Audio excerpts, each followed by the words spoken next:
Hey everyone, and welcome to Cooking Companion TV. I'm Jenna Edwards, and this is a special edition of Quarantine Cooking. And that just means I filmed this during the great quarantine of 2020 in New York City. Now, this video is a recipe demo of tahini caramel snack bars.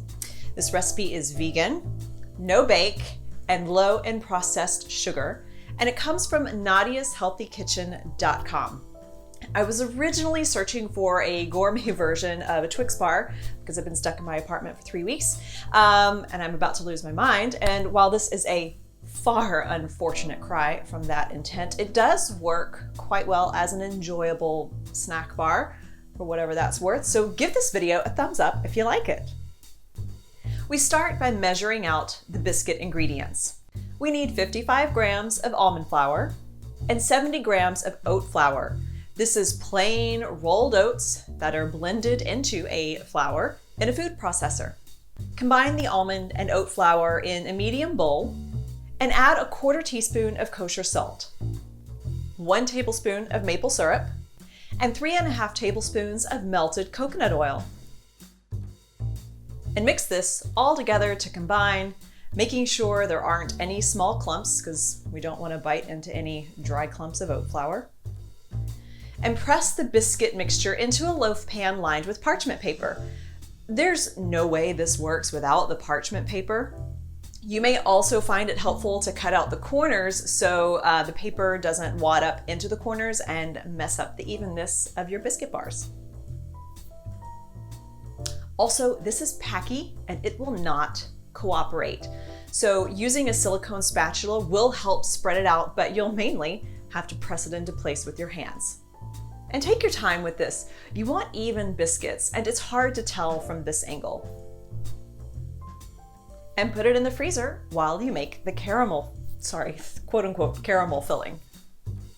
For the caramel, we need 140 grams of dates, so remove the pits, of course. I believe I only used 5 or 6 dates to get close to the right weight. Pour in 1 tablespoon of your milk of choice. And we need 3 tablespoons of tahini. And a pinch of salt. Now blend and blend and blend until it is fully incorporated. You'll have to stop and push down the sides and maybe mix it up by hand because it is sticky and it's thick and it's uncooperative. Of course, this can't be easy. You can generously coat your fingers with coconut oil to help keep it from sticking so much, but inevitably, it just sticks. And of course, you spread it on top of your biscuit layer, and once you're at a stopping point, you'll freeze it for 1 to 2 hours. And when you're ready to proceed, you'll melt 150 grams of dark or semi-sweet chocolate to coat the bars. And this should be done in a double boiler, which is a pot with 1 inch or 2 of boiling water in it, and a metal or a glass bowl on top of the pot for the melted chocolate. A double boiler situation allows the steam generated from the boiling water to gently heat the bowl, which melts the chocolate. Chocolate bars are sensitive to heat, and if you heat it directly on the stovetop, like I'm unfortunately doing here, you'll cook the chocolate and it'll separate. We call this seizing the chocolate, and there is no way to fix this if it happens. The taste is fine, unless you burn it. But you'll mostly just have grainy and lumpy chocolate. Now, I knew better, but the pot I use for a double boiler doesn't work on an induction cooktop, which is what I use here. And I thought I could use gentle enough heat, but I seized my chocolate.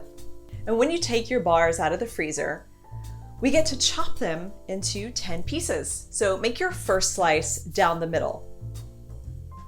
And then gently mark out your next 4 slices so you get 5 pieces.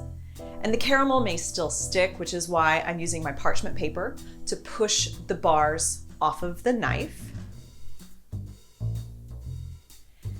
And now I have my chocolate in a bowl in a double boiler situation to keep the chocolate thin enough to evenly coat my bars. And of course, you can still see the lumps from where I seized it earlier. No amount of whisking or stirring is going to fix this. As for the type of chocolate used, I used a mix of 85% and 65%. I think a semi-sweet works better than bittersweet.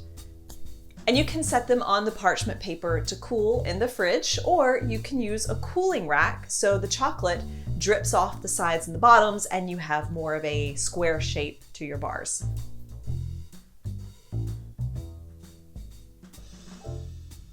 Once the chocolate has chilled and it's hardened a bit, after about 20 minutes in the fridge, you can take your remaining chocolate and drizzle it oh so prettily over your bars, just for an aesthetic. Now, I didn't do this because my chocolate was thick and lumpy, but if you avoid my mistake, you should be able to do this. You can even sprinkle some flaky salt on top of your bars, like at those fancy chocolate boutiques. I do think it makes a big difference. The salt and chocolate go really well. And you can store these in an airtight container in the fridge for about a week. Now, I ate mine for about 8 days and they were fine. I'm still here. So, if you're used to the flavors of dates and oat flour, this may taste like a dessert to you. Now, I am not used to those flavors, so it didn't satisfy my Twix bar craving, but like I said, it did make a nice afternoon snack or a late night option when I just wanted a bite or two of something like kind of sweet or different. So that is it for this recipe demo of vegan caramel bars from nadiashealthykitchen.com. Get the ingredient list below or at cookingcompaniontv.com/tahini caramel bars. So give this video a thumbs up if you like it and subscribe to this channel for more demos just like this. I'm Jenna Edwards and thanks for watching.